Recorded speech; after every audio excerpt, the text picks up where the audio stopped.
muda ini bernama Grisha. Dia adalah anak dari seorang crazy rich Rusia.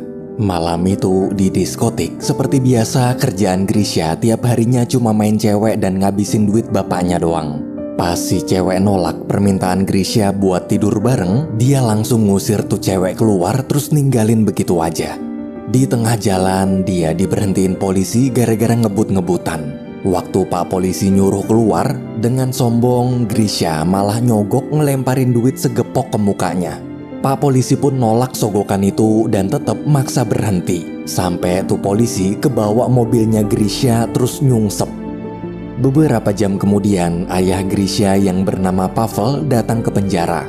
Kepala polisi kasihan pada Pavel karena hampir setiap minggu Grisha selalu keluar masuk penjara gara-gara membuat onar. Melihat wajah songong anaknya yang tak menyesal sama sekali, Pavel benar-benar bingung harus berbuat apa lagi.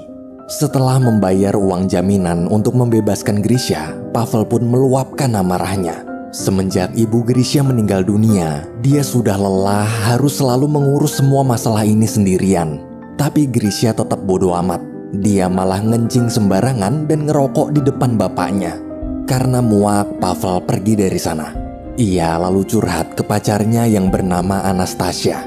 Anastasia ini adalah produser di salah satu acara stasiun TV. Mendengar keluh kesah Pavel, Anastasia menyarankan untuk berkonsultasi dengan seorang produser film horor kenalannya bernama Lev. Lev ini punya banyak ide-ide kreatif dan mungkin juga punya ide bagaimana cara mengubah Grisha. Esok hari mereka berdua datang ke kantor Lev. Di dalam terlihat Lev sedang menguji coba mesin gantung diri buatannya sendiri untuk keperluan film horor terbarunya. Setelah mendengar cerita masalah Pavel, Lev menyuruhnya tak perlu khawatir karena dia sudah terbiasa menangani kasus anak-anak nakal seperti ini. Lev berkata bahwa anak nakal akan cepat berubah bila dia dapat shock terapi. Tapi Pavel memberitahu bahwa tingkat kenakalan Grisha ini sudah sangat melewati batas. Dia meminta cara shock terapi yang lebih ekstrim agar sifat Grisha bisa berubah total. Mendengar permintaan barusan, Lev pun dapat ide. Suatu malam ketika Grisha baru aja keluar diskotik, dia kaget melihat mobilnya diderek. Dengan panik, Grisha langsung ngejar. Tapi tiba-tiba, dari belakang, Grisha ditembak oleh sniper misterius hingga pingsan. Pagi hari di suatu kandang, Grisha dibangunkan oleh seorang pekerja bernama Artyom. Mendadak muncul pengawas menarik Grisha keluar sambil memarahinya karena malas-malasan. Akibat keributan tersebut, putra bangsawan pemilik tanah bernama Alexei datang memberikan cambuk pada si pengawas untuk mencambuk Grisha. Tak lama kemudian muncullah ayah Alexei. Grisha yang kebingungan pun terus memberitahu bahwa dia anak orang kaya terpandang. Dia bersumpah akan melaporkan mereka ke polisi. Mendengar kata polisi, mereka semua tertawa heran seakan tak mengerti apa itu polisi yang Grisha maksud. Bangsawan lalu menyuruh pengawas mencambuk Grisha agar tak kurang ajar. Beruntung hukuman kali ini tak terlalu berat. Waktu bangsawan pergi, Artyom buru-buru membawa Grisha kembali ke kandang. Di dalam kandang, Grisha yang masih kebingungan langsung kabur dari sana. Para warga sekitar bingung melihat tingkah laku aneh Grisha. Di tengah jalan, dia dihadang pengawas. Grisha pun lari sekenceng-kencengnya sampai nyebur ke kolam. Selesai mengeringkan badan dan diberi pakaian ganti, Grisha marah-marah kenapa pakaiannya seperti karung beras.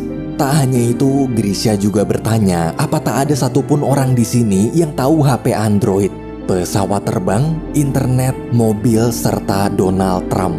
Waktu dia bertanya tahun berapa sekarang, Artyom menjawab, tahun 1860. Mendadak si pengawas kembali muncul lalu membawa Grisha ke tempat hukuman. Akibat mencoba kabur tadi, Grisha jadi dianggap sebagai pemberontak dan akan dihukum mati bersama para pemberontak lain. Melihat mayat-mayat digantung serta ada yang tangannya dipotong di depan kedua matanya, Grisha sangat ketakutan. Beruntung pas mau digantung, tiba-tiba datang putri si bangsawan bernama Polina. Polina menyuruh mereka semua berhenti sambil mengatakan kalau dia tak mau ada hukuman mati di hari ulang tahunnya. Tak lama kemudian kakak bersama ayah Polina datang. Terjadilah perdebatan sengit di antara mereka bertiga. Sementara Grisha hanya bisa terdiam pasrah, ketakutan. Karena Polina terus-menerus memohon, sang ayah akhirnya membatalkan seluruh hukuman mati hari ini. Setelah hukuman dihentikan, dengan gembira Artyom berterima kasih pada Polina yang telah menyelamatkan sahabatnya. Namun di tengah kegembiraan itu, Grisha cuma terdiam kaku menahan tangis, tak tahu harus berkata atau berbuat apa. Ini pertama kali dalam hidupnya Grisha berada dalam hidup dan mati. Di atas terlihat ada seekor burung elang terbang melewati mereka. Si burung terus terbang hingga sampai ke suatu bangunan. Ternyata burung itu adalah kamera drone. Dan ternyata kejadian di desa kuno itu hanyalah settingan Pavel, Anastasia, serta Lev. Pavel telah menyewa satu desa jadi lokasi syuting cuma untuk merubah karakter Grisha. Semua sudah terencana dengan matang, mulai dari para aktor profesional, kamera terpasang di seluruh penjuru desa, sniper yang siap siaga membius Grisha jika sewaktu-waktu ada masalah. Bahkan Anastasia sampai turun langsung memimpin proyek menggunakan pengalamannya seperti saat menjadi produser TV.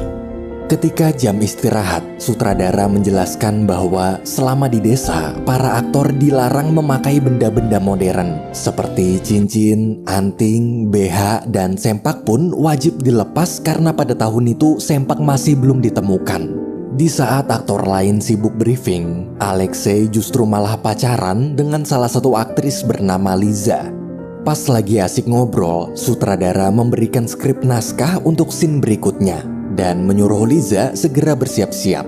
Sementara di kandang, Grisha masih bingung kenapa dia bisa berada di masa lalu. Ia berpikir mungkin truk penderek mobilnya kemarin malam adalah mesin waktu sama seperti di film yang pernah dia tonton. Karena merasa tak ada jalan kembali ke masa depan lagi, Grisha pun pasrah. Dengan terpaksa, dia menerima keadaan dan mencoba menjalani hari-harinya sebagai pengurus kuda. Mulai dari tidur di kandang, makan bubur tanpa lauk, membersihkan kotoran kuda, dicambuk, dan harus mengumpulkan dedaunan untuk makanan kuda. Hari demi hari berlalu, kini Grisha sudah mulai terbiasa dengan kehidupan di desa. Namun, ada satu hal yang sangat dia rindukan, yaitu internet. Di sisi lain, Pavel terlihat dilema. Ia bingung kenapa karakter anaknya tak ada perubahan sama sekali. Lev lalu menyuruh Polina berakting menangis untuk mengajarkan Grisha tentang rasa simpati atau kepedulian. Sambil menangis, Polina curhat dia sedih gara-gara dijodohkan dengan pria kaya tua bangka. Tapi bukannya simpati, Grisha justru menyuruh Polina menerima perjodohan tersebut. Toh kalau nanti si pria kaya tua itu mati, kan hartanya bakalan diwarisin ke Polina semua. Melihat reaksi Grisha barusan, Polina, Lev, dan Pavel kecewa rencana mereka gagal. Keesokan harinya, Grisha memberitahu Artyom bahwa dia berhasil mencuri seekor ayam. Dia nggak peduli ketahuan bangsawan, pokoknya hari ini dia mau makan daging ayam. Tak lama kemudian, ketika Artyom selesai kerja, dia bertanya kemana ayam hasil curian tadi. Grisha menjawab kalau ayamnya sudah dia habiskan sendirian, tanpa mau membagi sedikit pun pada Artyom. Siangnya, pengawas mengumpulkan seluruh pekerja karena ada satu ekor ayam telah hilang dicuri. Pengawas lalu menghukum salah satu dari mereka secara acak dan sialnya terpilihlah si Artyom. Grisha di situ hanya diam cuek padahal sahabat dekatnya sendiri sedang dicambuk gara-gara ulahnya. Melihat reaksi itu, lagi-lagi Pavel kecewa rencana mereka untuk menumbuhkan rasa simpati Grisha gagal. Di sungai, waktu Grisha sedang asik mancing, Artyom datang marah-marah akibat Grisha tak mau mengaku dia jadi dihukum. Di tengah obrolan, dia tak sengaja melihat celana dalam Liza. Grisha merasa aneh, bukankah di zaman ini harusnya belum ada sempak modern kayak gitu? Saking penasarannya, Grisha sampai maksa pengen ngeliat sempaknya si Liza sekali lagi. Beruntung Liza berhasil melarikan diri. Sore hari, Grisha kembali pergi menemui Liza untuk minta maaf soal kejadian tadi. Dia menyesal telah berbuat tak sopan pada Liza. Pavel di situ mulai bisa tersenyum. Ini pertama kali dia mendengar putranya minta maaf. Malamnya, ketika seluruh warga desa sedang berpesta, Polina masih mencoba mengambil hati Grisha. Polina mengatakan bahwa lebih baik dia bunuh diri di sungai daripada harus menikahi pria tua yang gak dia cintain. Si Grisha malah nyuekin. Dia lebih milih buat ngobrol berduaan sama Liza. Lev lalu menyuruh Artyom pura-pura ngasih kode agar Liza pergi menyusul Polina ke sungai. Setelah berhasil menyelamatkan Polina, Grisha kemudian membawanya ke kereta kuda. Di dalam, Polina mencoba menggoda, namun Grisha menolak. Ia memilih pergi ke rumah Liza untuk minta maaf karena tadi telah meninggalkannya. Esok hari, Lev memberitahu Liza kalau kejadian semalam tak sesuai skenario. Awalnya Lev ingin membuat Grisha dan Polina saling jatuh cinta, tapi Grisha justru jatuh cinta pada Liza. Lev pun berencana menulis ulang skenario. Mulai sekarang, Liza lah pemeran utama wanita menggantikan Polina. Saat sedang siap-siap, Liza cerita ke pacarnya yaitu Alexei kalau dia dapat peran utama menjadi pendamping Grisha. Liza meminta Alexei tak perlu cemburu, apapun yang terjadi nanti, dia janji tak akan jatuh cinta pada Grisha. Siang hari, sang bangsawan marah gara-gara Alexei membuat onar di pusat kota. Akibat perbuatan itu, penjaga kota sekarang sedang menuju ke sini untuk menghukum cambuk Alexei. Karena tak ingin anaknya dihukum, bangsawan lalu memanggil Grisha. Di dalam rumah, bangsawan meminta Grisha menggantikan hukuman Alexei. Jika bersedia, maka dia berjanji akan memberikan surat kebebasan perbudakan untuk Grisha. Sore harinya, Grisha dihukum cambuk menanggung perbuatan Alexei. Setelah menerima hukuman, Grisha pergi meminta surat pembebasannya. Namun Alexei malah mendorong dan meludahi Grisha sambil berkata bahwa Grisha akan tetap menjadi budak selamanya. Ini pertama kali Grisha merasakan bagaimana rasanya ditipu. Meski sakit hati, dia tak bisa melawan. Hari demi hari berlalu, Grisha dan Liza kini terlihat sudah semakin akrab. Mereka berdua selalu menghabiskan waktu bersama, saling bercerita tentang masa lalu mereka masing-masing. Hingga suatu hari, saat sedang jalan-jalan, tanpa sengaja Grisha melihat kamera drone elang di atas error terbang berputar-putar. Dalam studio, Lev, Anastasia, Pavel, serta para kru lain pun panik. Dengan sigap, Lisa improvisasi mengatakan bahwa burung elang di atas memang selalu terbang begitu. Elang itu sudah mengikuti Liza dari kecil, bahkan dianggap seperti malaikat pelindungnya. Beruntung tak lama kemudian, drone tersebut kembali normal. Ketika Grisha ingin mengantar Liza pulang, mereka bingung kenapa kereta kuda di gudang bergoyang-goyang. Melihat pacarnya selingkuh, Liza berusaha tetap profesional. Ia menjaga akting seolah tak saling mengenal lalu pergi dari sana. Akibat kejadian itu, Alexei dan Polina dipecat. Karena kemarin Liza terlihat sedih, malam ini Grisha ingin memberinya kejutan agar kembali ceria. Ia mengajak Liza makan malam romantis. Walaupun cuma di dalam gudang sederhana, tapi Grisha melayani Liza dengan begitu lembut. Selesai makan, mereka bersama-sama memandangi indahnya bintang. Di momen itu, Grisha memberanikan diri mengungkapkan perasaannya. Melihat perhatian tulus Grisha, hati Liza perlahan-lahan mulai luluh. Mereka berdua akhirnya berciuman di bawah indahnya bintang-bintang. Menyaksikan momen bahagia tersebut, Lev, Pavel, serta Anastasia juga ikut senang. Beberapa hari setelah dipecat gara-gara sakit hati, Polina membongkar bagaimana proyek buatan Pavel. Si pembawa acara yang kaget lalu mengatakan kalau Pavel telah melanggar hak asasi manusia karena telah menyiksa anaknya sendiri. Keesokan harinya, polisi pun melakukan penyelidikan. Melihat berita tersebut, mereka kemudian mengumpulkan semua kru untuk menyusun rencana skenario ulang. Skenario bagaimana cara membuat akhir cerita happy ending sebelum polisi datang. Seketika Lev dapat ide untuk membuat Grisha menjadi seorang pahlawan. Besoknya drama dimulai. Saat Grisha dan Liza sedang berduaan, Artyom datang memberitahu bahwa suku Mongol datang menyerang bahkan mengancam akan membakar seluruh desa.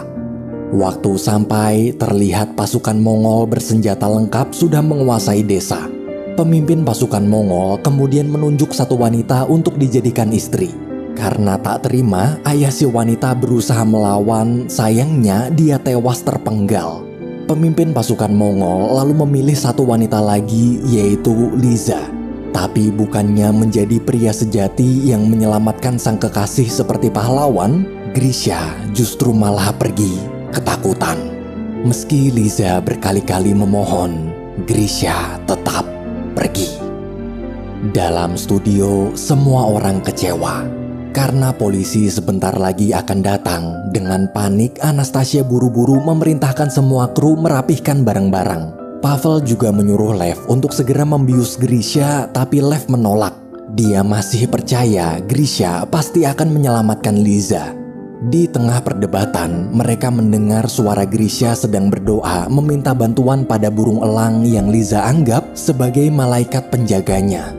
Ia berdoa memohon diberi keberanian untuk menolong sang kekasih. Kemudian dengan gagah berani, Grisha menaiki kuda sambil membawa sebatang tongkat, lalu melawan para pasukan Mongol dan bergegas menyelamatkan Liza seperti seorang pahlawan. Tepat saat mereka berdua pergi, di waktu bersamaan polisi datang mengepung. Dengan tenang, Anastasia, Pavel, serta Lev menjelaskan bahwa mereka sekarang sedang syuting film dokumentasi untuk acara pernikahan Anastasia dan Pavel. Polisi yang tak punya cukup bukti karena tak menemukan Grisha dimanapun terpaksa percaya kemudian pergi dari sana. Sementara itu, Grisha membawa Liza pergi sejauh mungkin dari desa. Hingga ketika keluar dari hutan, Grisha melihat pom bensin.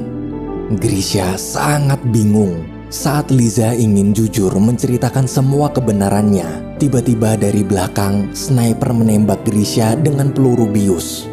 Grisha pun pingsan dan dibawa ke rumah sakit. Ketika sadar, Grisha diberitahu kalau dia sudah 3 bulan koma akibat tertabrak mobil. Grisha di situ syok. Apakah seluruh kehidupannya bersama Liza selama ini hanyalah mimpi? Hari demi hari, Grisha coba lalui seperti dulu lagi. Dia pergi ke klub malam dan jalan-jalan menggunakan mobil sport mahalnya. Namun aneh, Grisha tak sebahagia dulu. Tanpa kehadiran Liza, hidup Grisha terasa hampa.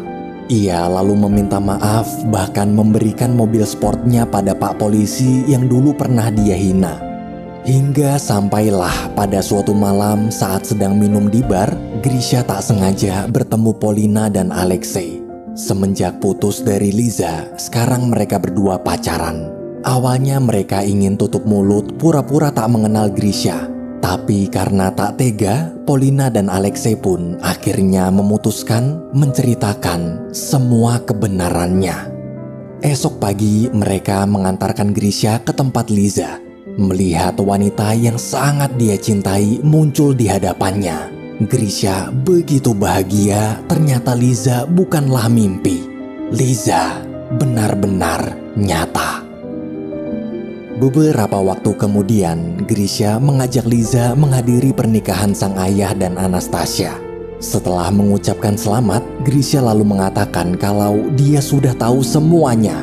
Meski Pavel telah berbohong, namun Grisha tak marah. Dia justru berterima kasih. Terima kasih karena telah menjadi ayah yang peduli dan telah mengubahnya menjadi pribadi yang lebih baik. Kini terlihat Grisha sudah memulai sebuah bisnis baru bersama Liza, Artyom, serta para kru lain. Bisnisnya unik. Dia menjadi produser sekaligus aktor dalam proyek drama settingan untuk merehabilitasi anak nakal seperti Grisha dulu agar bisa berubah menjadi anak baik seperti Grisha sekarang. Film berakhir.